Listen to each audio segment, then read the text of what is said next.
This morning on today's checklist, we're going to focus on men's health. November is also known by many as Movember, where guys take a closer look at their health and wellness.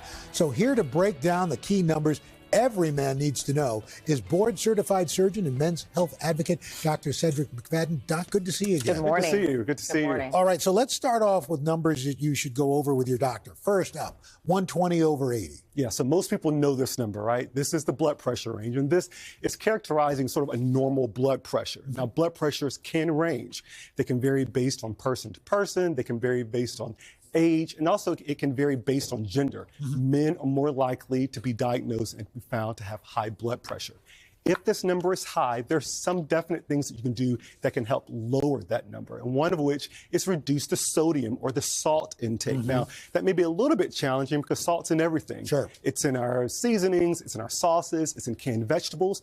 Here's a little trick. If you are using canned vegetables, take a time to pour the liquid out, rinse the vegetables.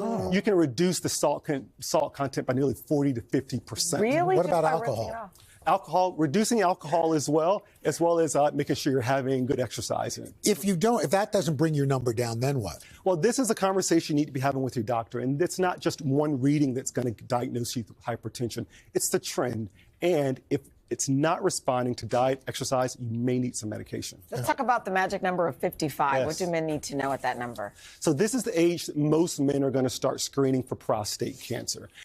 Prostate cancer, depending on the risk, that age may vary. So if you have a family history of prostate cancer or you're African American, you may begin screening probably in the mid-40s. Now, this is a protein that's produced normally by the prostate, and when elevated, it can indicate prostate cancer, but it doesn't have to be prostate cancer. There are normal things that can cause an elevated PSA, such as inflammation in the prostate or BPH. As you get older, that number changes. And so you may want to talk with your doctor about what does my number mean and does it make sense for me with my age? And are there groups that are more prone to this, that have to worry about this a little bit more? Yeah, so that's the group that's going to start screening sooner. That's African American men. That's also people who have a family history of prostate cancer. Okay, thanks, Yes. Doc. Thank you. All right. Dr. McFadden, let's talk about now. Apparently, this is a number we can track ourselves. We're talking about 150. What's the significance of that number? So this is the number of minutes per week that you need to be getting moderate to intense exercise per week. And, men, 1 out of 3 men in the U.S. are overweight, and this can really help reduce that. It seems like a lot, but if you break it apart, that's about 30 minutes, 5 days a week. Now, this is moderate intense. So this is activity that when you're doing it, you're doing it so much that you can talk, but maybe you can't sing. Right, so this is. He can't sing anyway. Wow. But he can dance. And even that intense dancing can increase your heart rate. So that's the thing you can do. They also recommend, CDC recommends that you get some muscle strengthening exercises at least 2 days a week and walking. Al's a great proponent of that. We used to say 10,000 steps per day.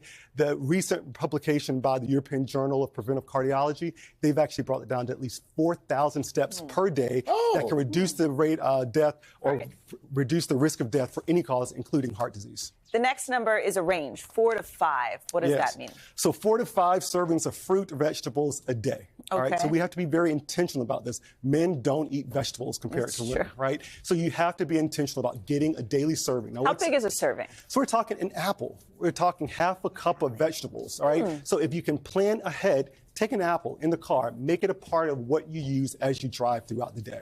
That's great. That's good. And then we put some suggestions on the screen there. Absolutely. Dr. McFadden, thanks as always. Thank you. And I appreciate that. Helpful. Appreciate your kind words about the dancing as well. Very quick. True now. Hey, thanks for watching. Don't miss the Today Show every weekday at 11 a.m. Eastern, 8 Pacific on our streaming channel, Today All Day. To watch, head to today.com/allday or click the link right here.